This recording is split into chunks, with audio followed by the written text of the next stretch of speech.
Hi, this is Steve Hargadon, and welcome to the Future of Education. It is Thursday, June 9th, 2011. We're delighted to have you here.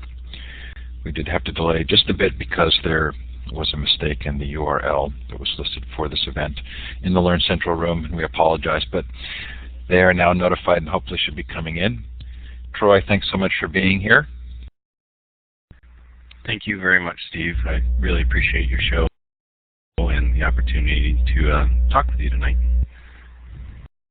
So our guest is Troy Hicks, co-author of a book called Because Digital Writing Matters and the author of the Digital Writing Workshop. We appreciate the support from WIMBA and Illuminate, now known as Blackboard Collaborate, for the Future of Education show. Also acknowledge my Web 2.0 Labs project at web20labs.com. I'm now the sponsor of my own show. We did announce this week the new Teacher 2.0 network. That's teacher20.com. This is a named community just for educators to talk about their personal and professional growth rather than the use of Web 2.0 in the classroom, but focusing on the use of those tools for personal and professional growth. I think it's a cool idea. We've had a lot of fun discussions already starting there. If you're in the Sacramento area, I'm actually going to do a free workshop next Friday, a week from tomorrow, and all day. It was 9 to 3 workshop on Teacher 2.0, and the ideas of how you can use Web 2.0 tools for yourself, and there's more information on that at teacher20.com. Coming up this month is ISTE, of course. Many of us are going to be there. Many of us wish we could be there. If you're not going to be there, hopefully there are things that we're doing that will make a difference for you. If you are going to be there, the all-day Saturday EduBloggerCon is a blast. It's free, it's supported by ISTE. We really appreciate that support, and you do not need to be attending ISTE to come. It's Saturday, June 25th from 8 to 5. It is an unconference format. We'll create the agenda for the day at the beginning of the day. It's a great day of conversation. We have some fun activities planned. If you are going to be at ISTE, please come by the Bloggers Cafe, a terrific area just for hanging out and having conversations. And if you've never presented at ISTE, would like to present, or if you've presented and just have something new to say, you can actually sign up to present at ISTE Unplugged. We have a presentation area, microphone, Promethean board, and we will be streaming all of these out. So it's isteunplugged.com. If you're going to attend and you would like to speak, please feel free to sign up there. If you're not able to attend ISTE but want to watch some fun content, from Monday through Wednesday during all of the concurrent session times, we will be streaming live. Actually, my 13-year-old daughter will be in charge of that. So her name is Caroline. She's going to be streaming those events for us. Coming up in November, it is the second Global Education Conference, November 14th to 18th, 5 days, 24 hours a day, time zones, every time zone imaginable. It turns out there are over 30 some odd time zones. A lot of fun, just a blast, free. We'll be doing a call for presentations later this month or early in July. Hope that you'll join us for that. Coming up next week on the Future of Education, Larry Ferlazzo talks about helping students motivate themselves, his new book. Denise Pope from Stanford will talk about her book, Doing School. Many of you probably saw Denise in Race to Nowhere. And she was quoted and interviewed quite a bit in that movie. The week after that, Sandy Hirsch will talk about libraries and digital literacy, and we will be announcing a Library 2.0 virtual conference, a worldwide free conference on the future of libraries. And that's going to be November 2nd and 3rd.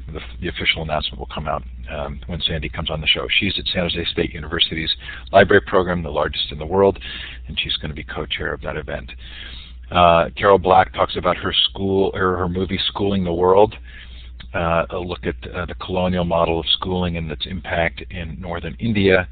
Very interesting conversation to be had there, and much more coming up ahead, including Howard Gardner, who's just committed for September 13th. If you've missed the show, they are all recorded, both in full Illuminate versions and in MP3 portable audio formats as well. Just go to futureofeducation.com and look for the past shows there, or on the left-hand side you'll find direct links to the MP3s. Tuesday we had the authors from Invisible Gorilla on. Not my best interview, but they did well. And it's still a fascinating topic. That's one that's absorbing me to no end, and that is the cognitive channels or limitations that our brains sort of are constrained by, and what that may mean for teaching and what it may mean for policy as well. So lots of fun. I hope you'll consider listening to that one or any of the others, including, I'm sorry, I took everybody's chat privilege away. Let me do that, including Cal Newport on the High School Superstar, and again, much deeper than the title would suggest.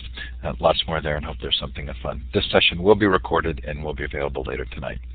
If this is your first time in Illuminate, thanks so much for coming. We'll be calling it Blackboard Collaborate later this summer when the new version comes out. This is a participatory or participative environment, and so there are a number of ways to do that. The first of which is that at the bottom of your participant window, you'll see some emoticons. You can click on the smiley face or the clapping hand. There is a confused look and a thumbs down. We don't expect you to use that a lot. The larger icon, the hand with the green up arrow, will allow you to raise your hand and ask Troy a question as we move to Q&A a little bit later in the show. If you don't know this trick already, of the wide layout, go up to View Layouts and switch yourself to the wide layout. It makes it much easier to see the chat in a session of this size. So that's in your menu, View, then Layouts, and then Wide Layout. So right now we're going to give you a chance to let us know where you're participating from. So if the live audience here, look for the wand to the left of the map. That's the stick with the red star. Click on that and then click on the map, and it will let us know roughly where you're participating from. And then it's fun to have you shout out. Yes, I'm sorry, Lisa. I make that mistake. Nauseated and nauseous as well. It's like taking the wrong turn on a road. So fun to have you here. Lansing, Michigan, New York City, Canton, Georgia, Indianapolis, Philadelphia. Oh my goodness, severe storms and hail. Albany, Buffalo, Illinois, Phoenix, Arizona, Palo Alto, Alexandria, Virginia, Pensacola, Florida, Phoenix, Manila. Nice to have you here, Bill. Honolulu, Prince Edward Island, Springville, Utah, Troy, New York, middle of nowhere, Maine, Hamilton, Ontario, Canada, Long Island, Michigan, Columbus, Ohio, Sao Paulo, Brazil. Welcome, Singapore. I will be going to Singapore at the beginning of September. If anybody's in that area, I'm probably going to Vietnam, Cambodia, and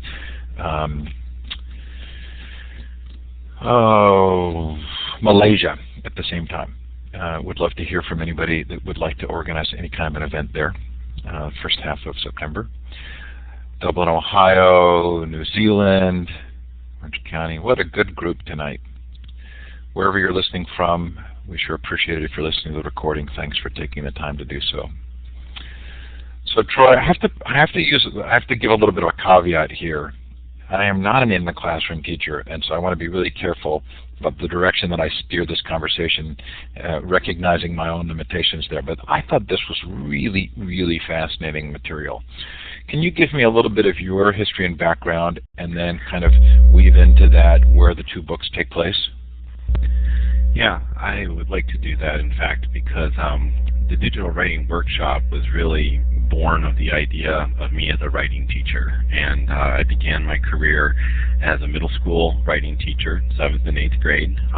I still have my heart in middle school, although I will be honest that I don't miss the piles of papers to bring home to grade every night, even though they'd be on Google Docs now. But I spent a few years in middle school teaching language arts, trying to incorporate computer technology, and it seems kind of odd to say it now, but that was like right at the birth of the internet age, you know, right in the late 90s, early 2000s when schools were getting wired and whatnot.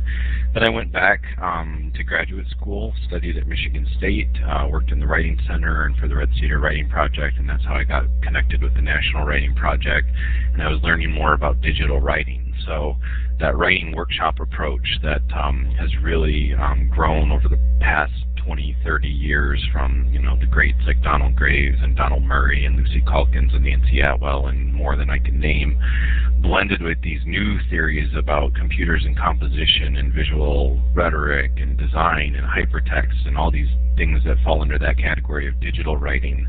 I just kind of started thinking. My first part of my career as a classroom teacher, second part of my career as a graduate student and professional development coordinator, and started meshing them together, and thus was born the Digital Writing Workshop.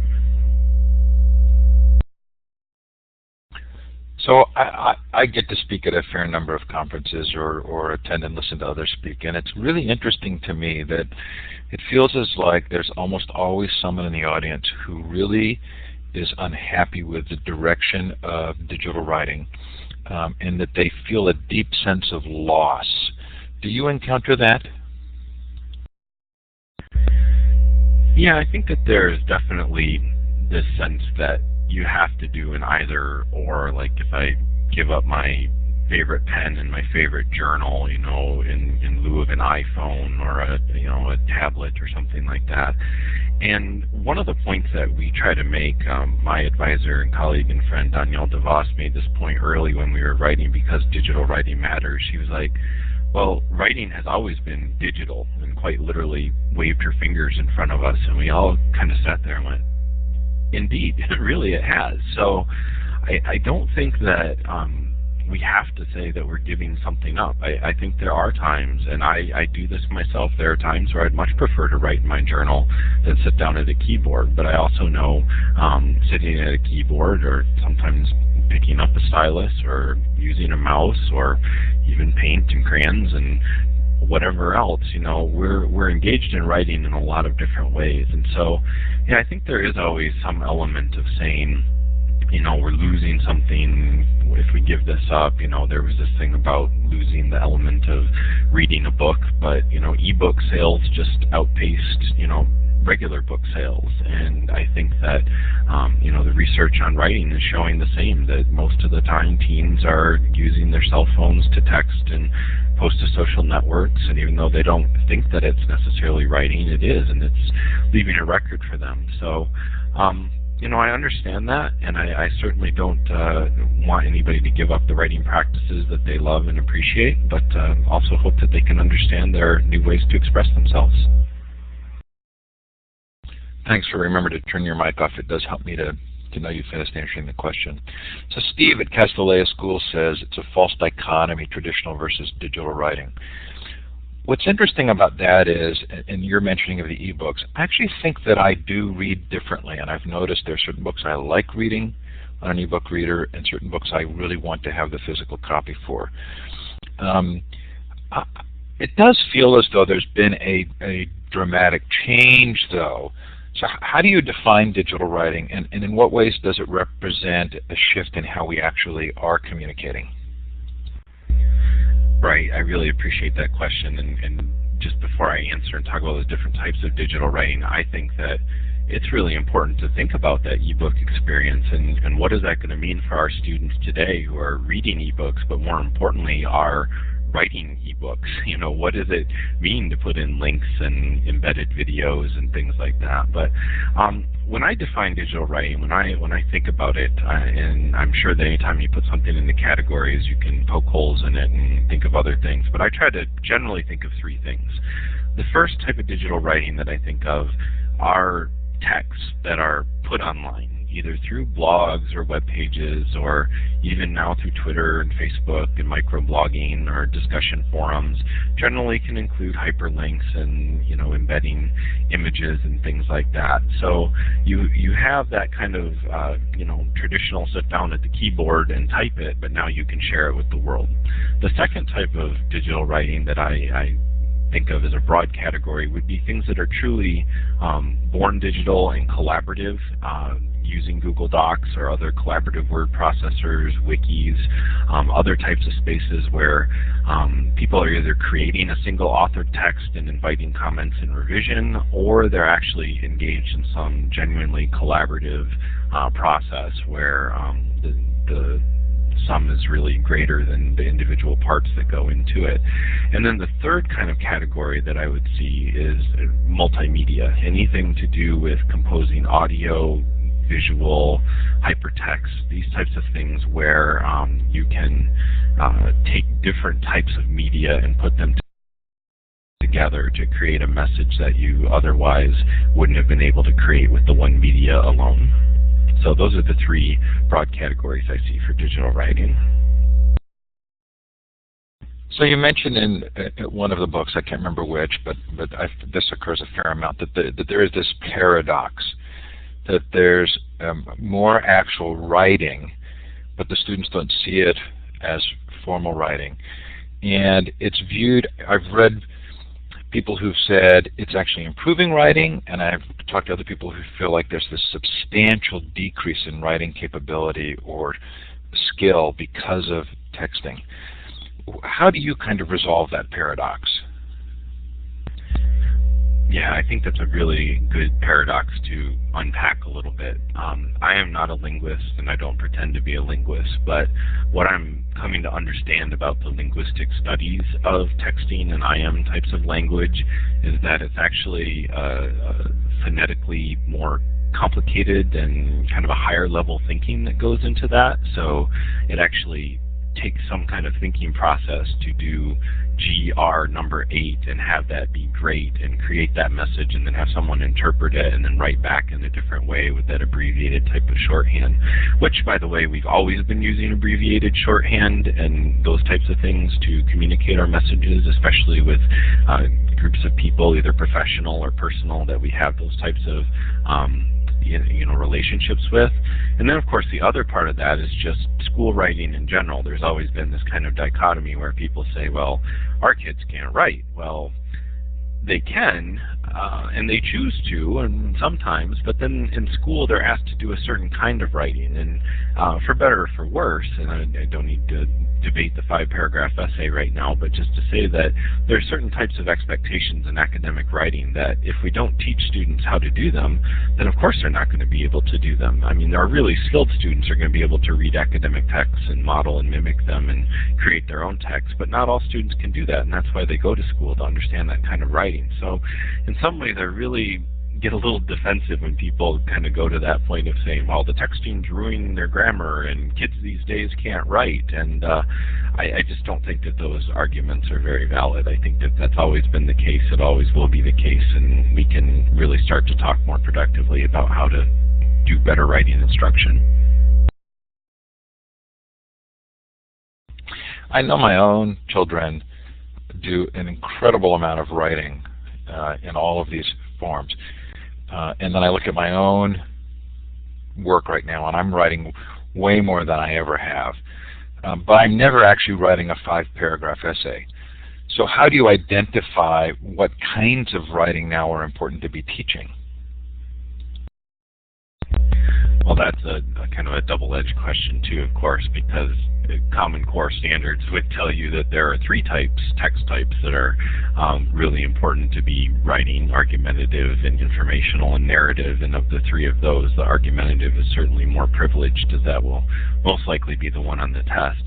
But for me, I really like to take a genre-based approach. That's been a trend in writing instruction for a number of years. Many people, Debbie Dean, has looked at genre theory quite a bit, and more recently Kathy Fleischer and Sarah Andrew Vaughn have a book called The Unfamiliar Genre Project, where they help students really unpack the genre and explore it from a writer's perspective and say, what is it that we're supposed to be doing with this genre? Who are we writing to? How does this type of writing work? And I think we can do the same types of things with digital writing. Why is it that we would, for instance, want to present an idea in the form of a web page as compared to a series of Twitter messages, as compared to a PowerPoint presentation, as compared to a short digital video? What are the things that we might want to say and do that these different media allow us to say or do? And I think that if we look at it from that kind of genre rhetorical approach, then we can really open up the conversations about writing. So at one point there's a discussion about 2 different mindsets. One being the tools are integrated in sort of the current teaching mode, and others that the tools are actually have changed the larger landscape. It sure feels as though, as you begin to talk about that you're looking at what's happened with networked computers and technology over the last several years as sort of dramatically changing the world. Would that be accurate? I think so. Yeah, I am of the same mindset.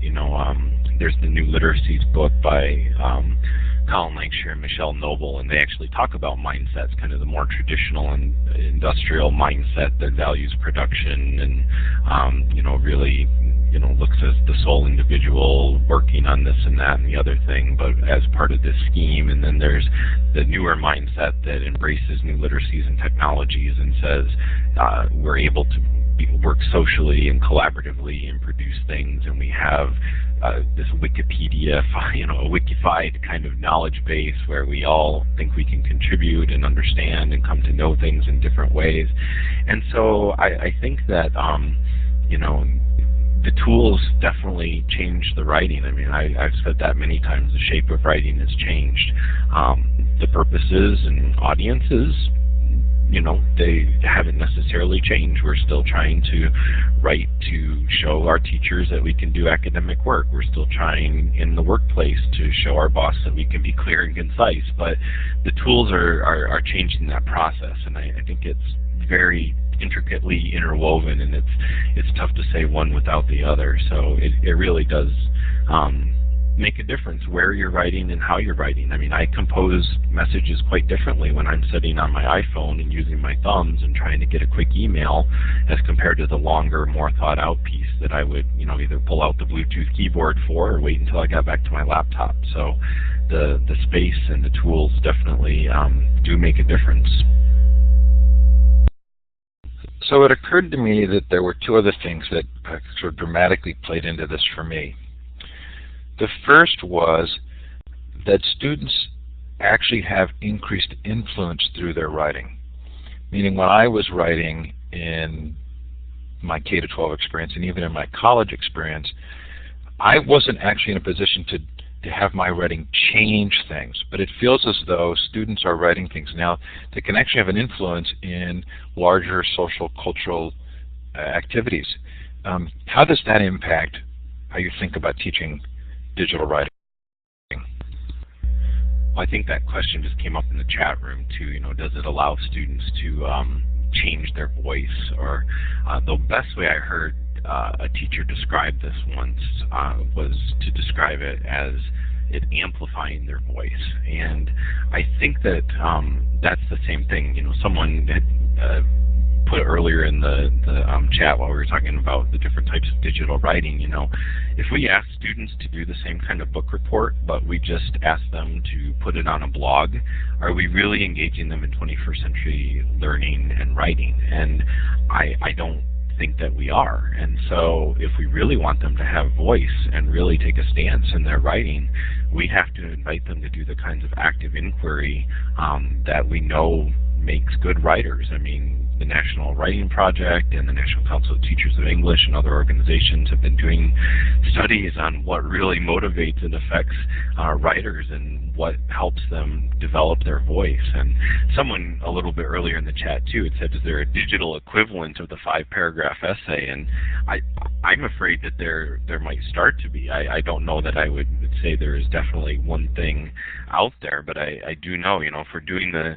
same type of thing where we've asked students to, okay, here's this text, write a response to it, but we're going to put it on our blog and then pretend that that's going to necessarily make it authentic, then we're really fooling ourselves, and that's not the type of digital writing that we want our students to do. So this is intriguing to me because I want to make a distinction between voice and influence, and I'm not sure it's legitimate, but I'm increasingly thinking about the capabilities of, say, teenagers or adolescents and their ability not just to have an authentic audience, but to actually begin to do things that change the world or change perspectives on things. And I know that's a little bit nuanced, but are you watching certain places where digital writing is taking place where the ability for the students to actually be authentic change makers would change how we would think about the importance of their writing? I think anytime you give students the opportunity to make real and substantive change, that you're going to find that their expression is going to be that much more powerful. I just saw that someone put a link to the Digital Is website from the National Writing Project, which has a number of examples on there where teenagers become engaged in social justice and civic action types of projects. They do oral histories of their families and immigration stories. They work together to choose a service learning project. They, somehow identify a cause in their community that they want to take up. And within that context, they then do all those traditional types of academic writing that they have to do. We're going to go do some research in the library with books and magazines and encyclopedias, but we're also going to go online and we're going to go into our community and we're going to film and we're going to record and so forth. And I think they do see that their voice improves because they're passionate about it, and their influence is real because it's happening right in front of them.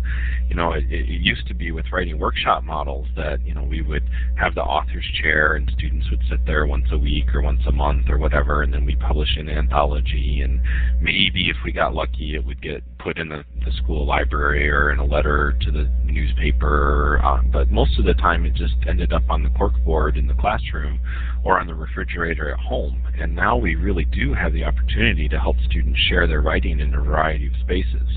Trouble is, we can have students share their writing in this variety of spaces, but it's like the tree falling in the forest.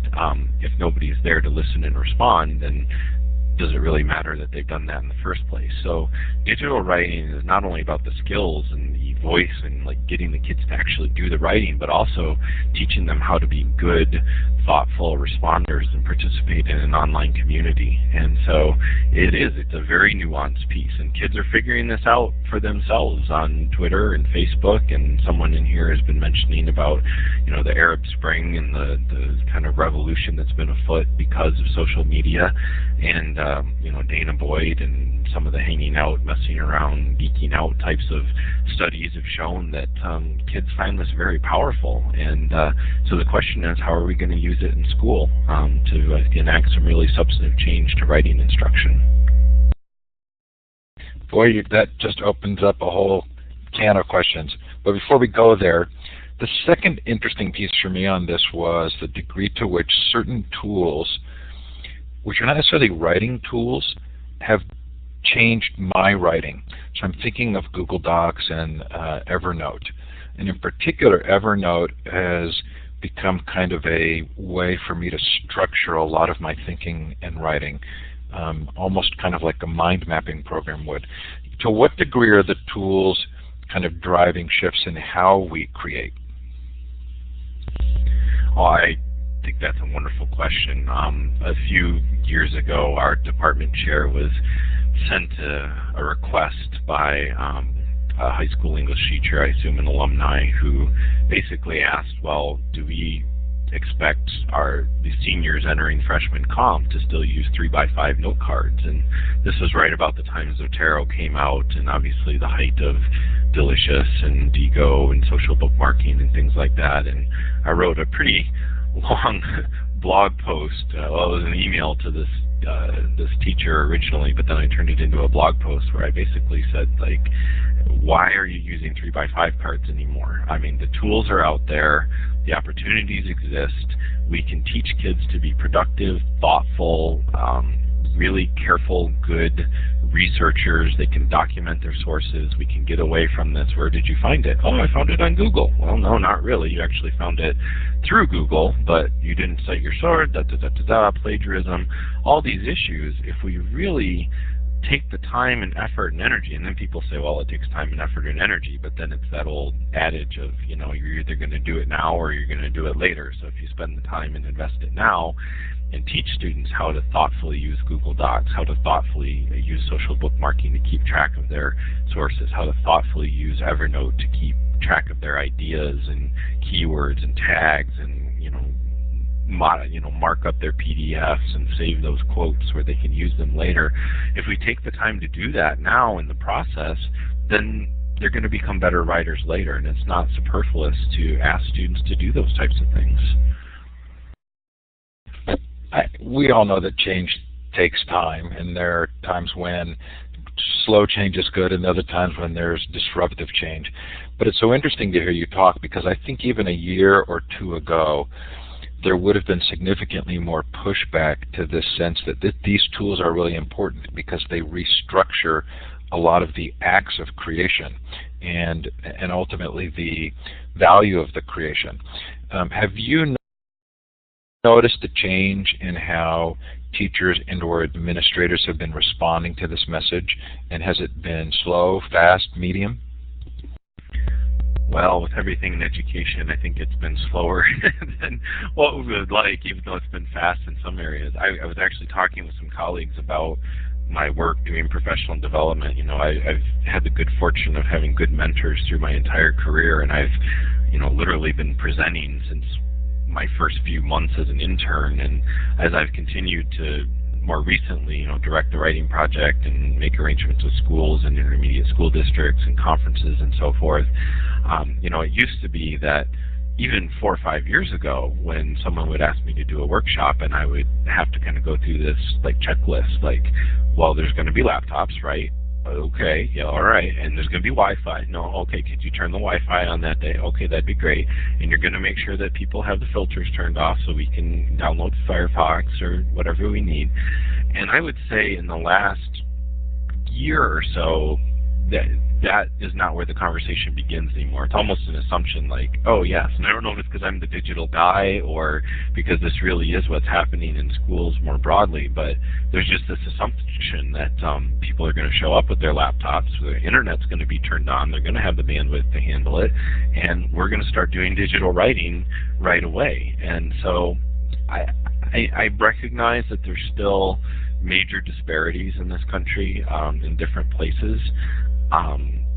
I guess what I'm seeing more and more is that people are coming with that mindset that we're going to engage in the technology in productive ways to the degree that we have it, and unfortunately not everybody has it still. So I don't know that the adoption has been fast, slow, or medium, but it is happening slowly but surely. I think that mirrors my own experiences. I was at the COSIN conference this year on the pre-conference all-day session with international leaders, and I felt very much that there had been a significant change. Having been involved in the open source software movement and having never felt that change, it's interesting to be involved in sort of the Web 2.0 collaborative social media movement and feeling like people are getting it, that there doesn't have to be the explanation, that we are, people are moving toward that. I want to ask you about collaboration, because I personally actually have mixed feelings about sometimes what I see being expressed about collaboration. I'm certainly a highly collaborative person, and I really value it, but I often will see collaborative projects that feel to me as though they're missing something. How do you balance collaboration that is constructive and healthy and collaboration that's not? How do you figure out which camp something falls into? Right. Well, one of the ways that I've always tried to think about that is to say, are we truly asking students to do something collaborative where the sum is greater than the parts, kind of as I was alluding to earlier with the particular kind of digital writing? Or are we just asking them to be cooperative and pretending that that's collaboration? So, let's all get in a group and work on this thing. And I am guilty of this in my own teaching. I still am today. I try projects with my undergraduates sometimes, and I realize that I did not structure them properly. So part of it's a pedagogy question, and how is it that we're going about setting up those types of projects? And then the second component of that, and what I think you're getting at more, is what are the tools that are available? What is the support that we offer? What are our expectations? So I think what's really interesting about the tools, though, is that when you use something like Google Docs or Wiki, you can quite literally see what everyone has contributed.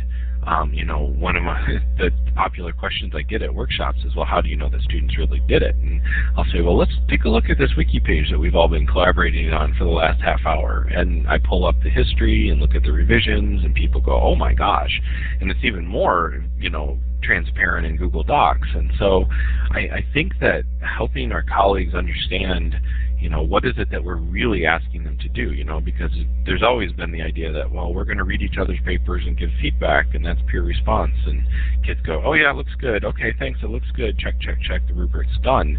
But if we are really trying to get them engaged in a project that's meaningful, purposeful, then they're going to collaborate. And this isn't to say that they should give up all traditional forms of academic writing. I am by no means saying that we should stop teaching kids how to write persuasive essays, because I think that's an important skill as an academic and something that they should gain from their education and useful for them to understand politics and the news and everything. But I also think we could offer them more opportunities to collaborate in these really positive ways. So what are some of the new practices in your professional development work? What are you focusing on? Well, I would say one of the main practices is just this notion of collaborative workspace. At our writing project, Chippewa River Writing Project at Central Michigan, in our summer institute for teachers, we just kind of jump in with the expectation that they are going to learn how to compose on a wiki and with Google Docs. And we use those two digital writing tools for a number of different purposes, everything from presenting their personal and professional writing to collaboratively writing responses to other teaching demonstrations to preparing final projects and so forth.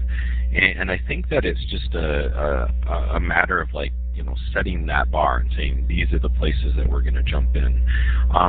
I would say creating multimedia is becoming more and more popular as you have online services that allow you to edit audio and video, and you're not caught between platforms or on different computers and forgetting if you save the audio file on your jump drive and this and that. And the Creative Commons announcement by YouTube this past week was pretty interesting too. So there's yet another way to remix and repurpose materials.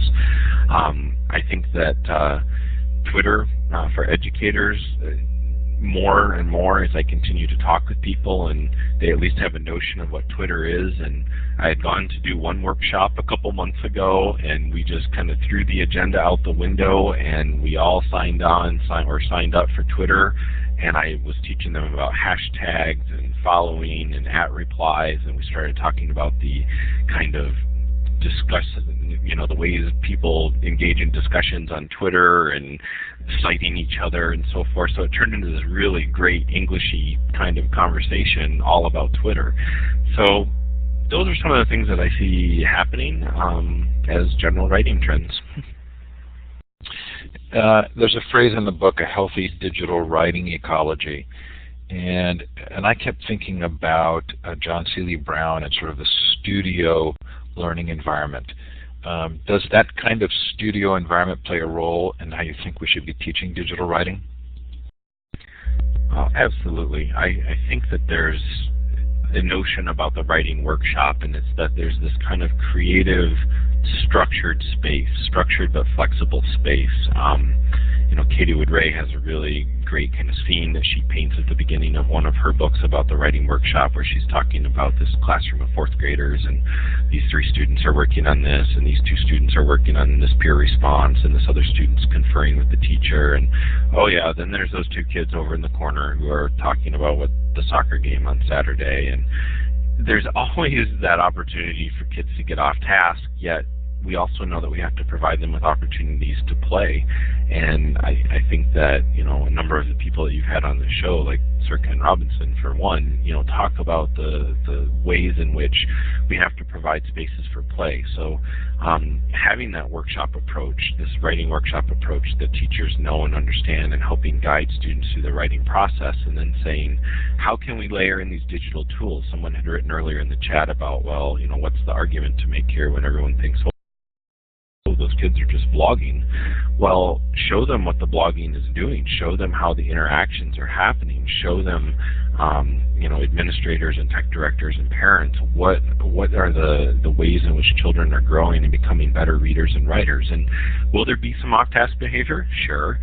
Will there be some time where there's just play? Yeah, but that actually inspires creativity and leads to new ideas. And so, yeah, that studio workshop approach is a really smart one.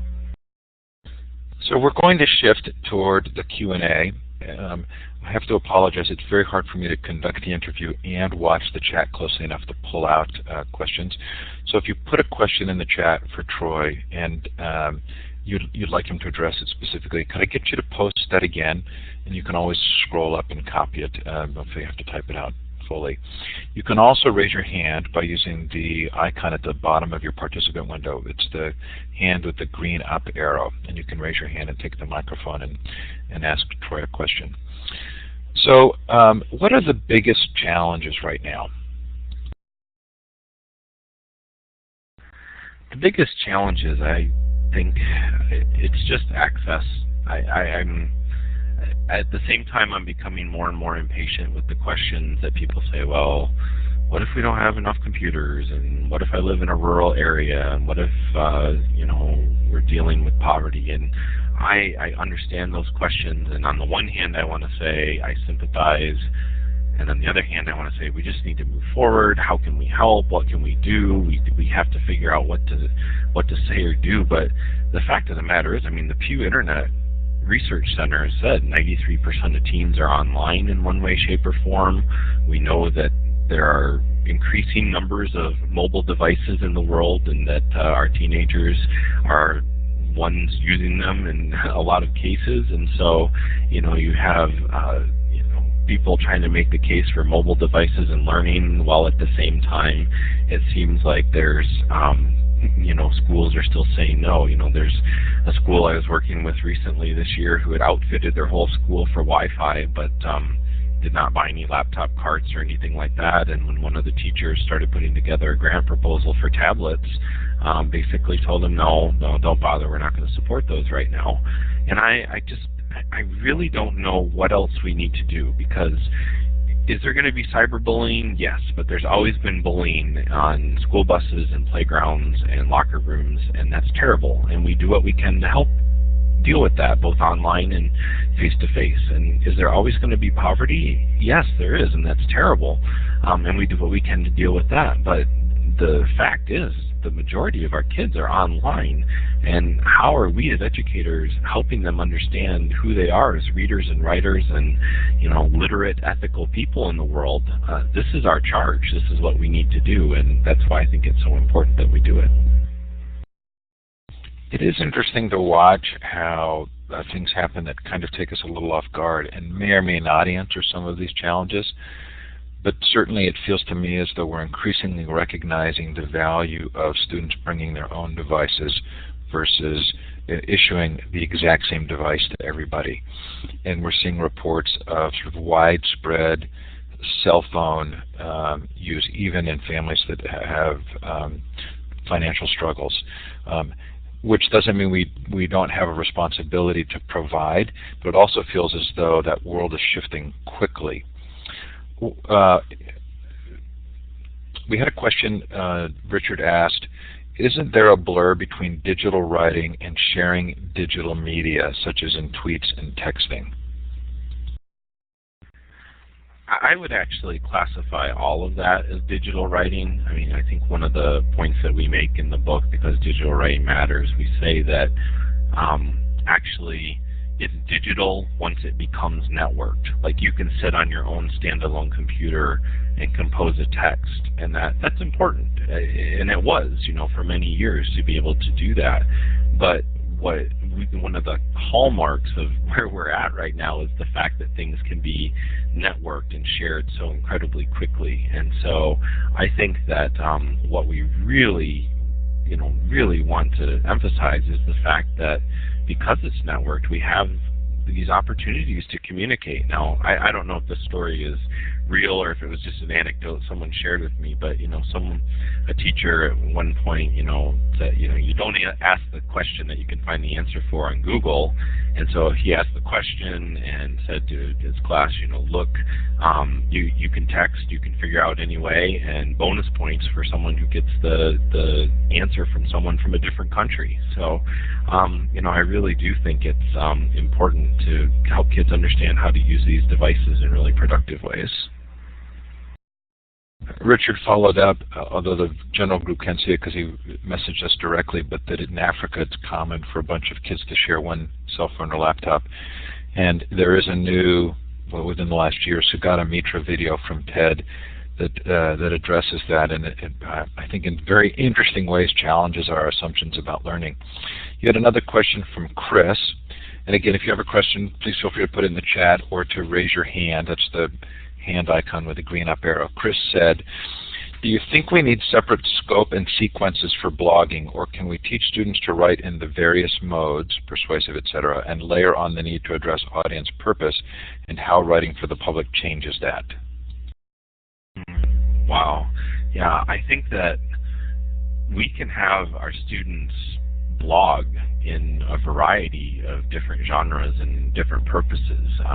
We don't necessarily want to just say that blogging is reserved for this or this.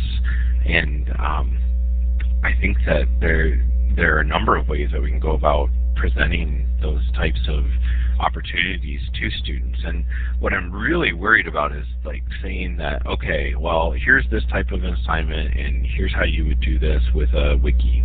And then suddenly wikis are only used in that way, or blogs are only used in that way, or Twitter is only used in that way.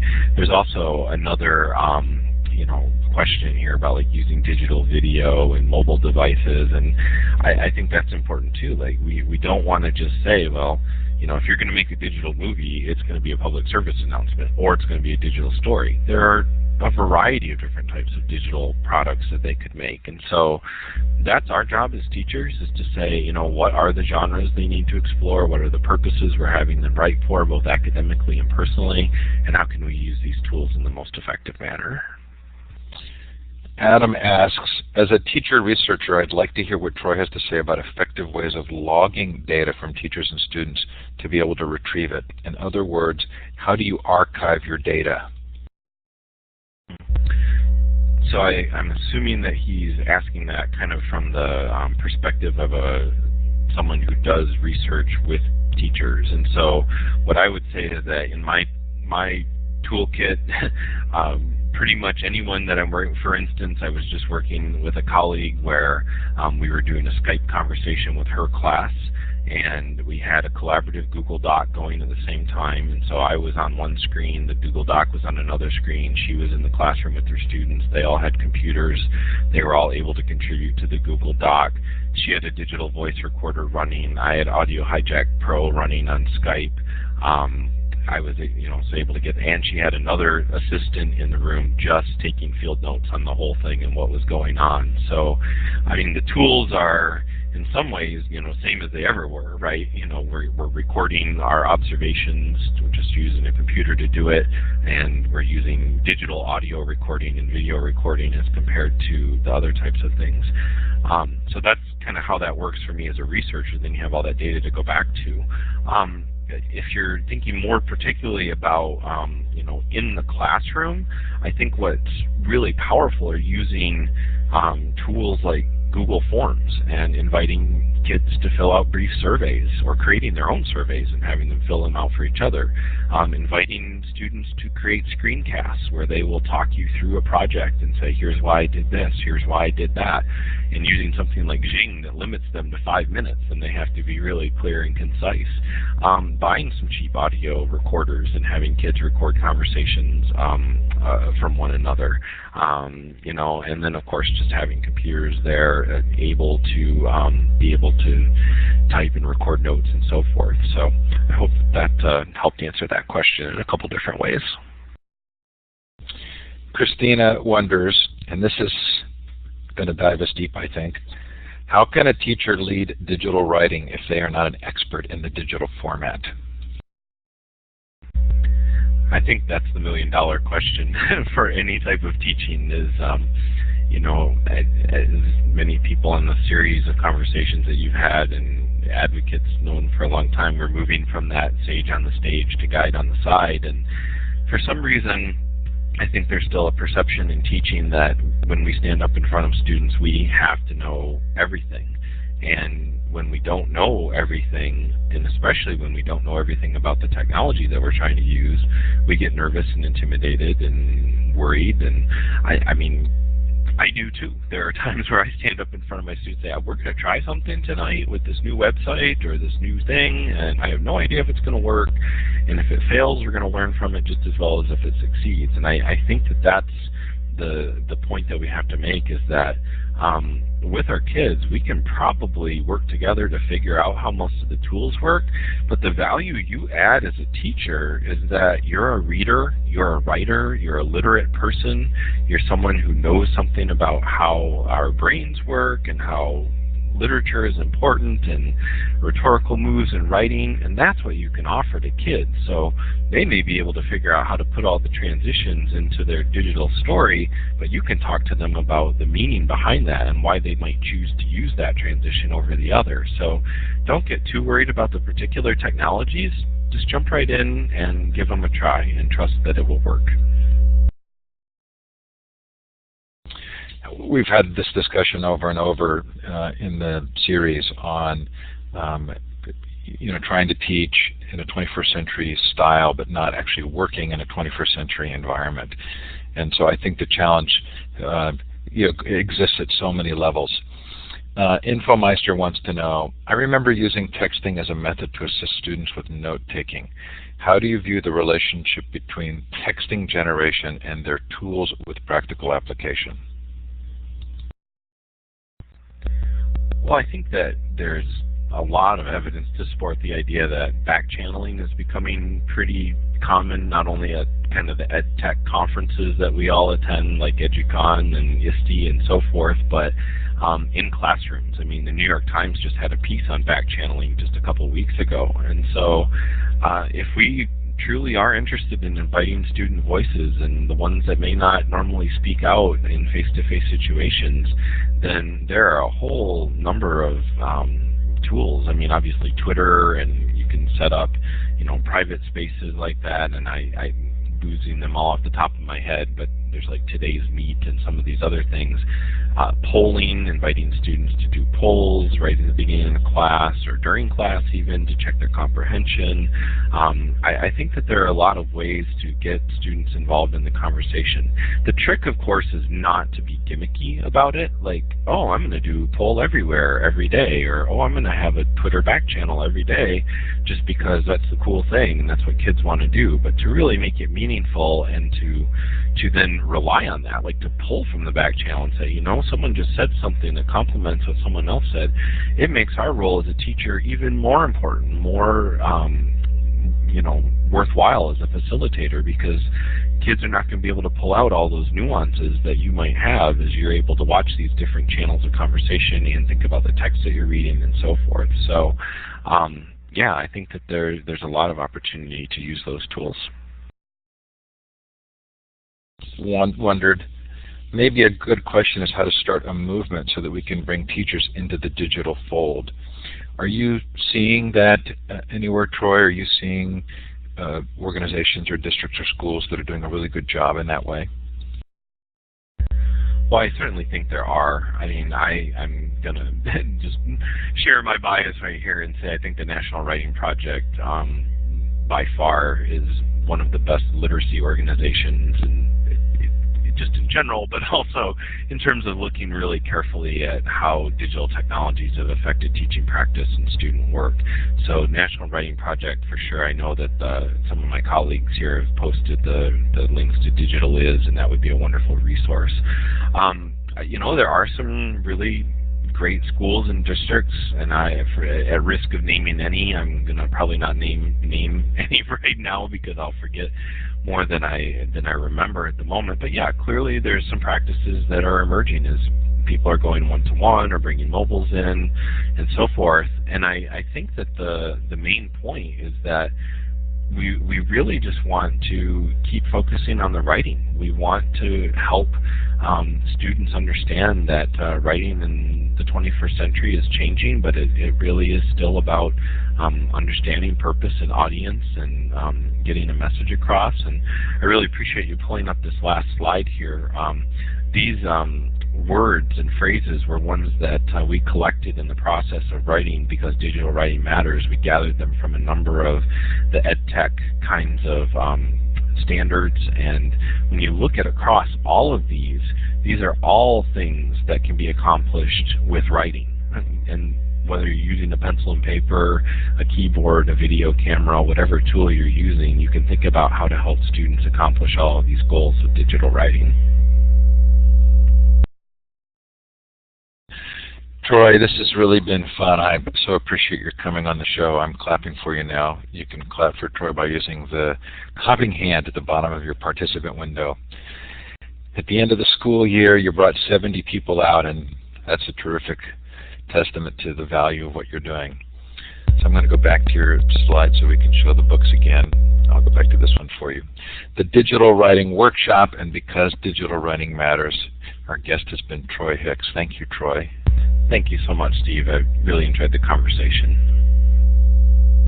I did as well. Really terrific evening. So please consider coming to one of our upcoming shows next Tuesday. Larry Ferlazzo on his new book, Helping Students Motivate Themselves. Denise Pope on Thursday on her book, Doing School. Thanks so much for joining us tonight or today, depending on where you are in the world. We'll get that recording up in a couple of hours. Thanks. Have a great night, everybody, and thanks again, Troy.